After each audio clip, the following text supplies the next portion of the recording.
তুমি শুধু একবার আমাকে বলো, আমি তোমার জন্য পুরো পৃথিবীর সাথে যুদ্ধ করবো। তোমার কিছু করতে হবে না, যা করার আমি করবো।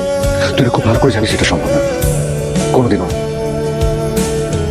সত্যি করে বলো তো সোহেল ভাই, কালকে যখন আরেকজন এসে আমাকে চিরদিনের জন্য নিয়ে যাবে, তোমার কি একটু খারাপ লাগবে না?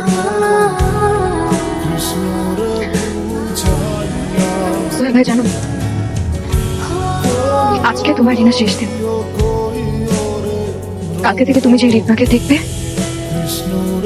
সে মৃত রিনা। এটা পাগলামি করিস না প্লিজ। তুই গাধা, এসব একটা মোমো। তুই বিয়ে করবি, দেখবি সব ভুলে যাবি। আমি আমার চারপাশ সবকিছু। তুমি যাও, তুমি যাও, যে ঘুমিয়ে পড়ো। আর তুই? আমি একটু কিছুক্ষণ কান্না করবো, প্লিজ তুমি যাও। পাগলামি করতে বারণ করেছিলাম, তুমি ঘরে যাবি। যা যা বলছি রিনা, আমি তোকে যেতে বলছি।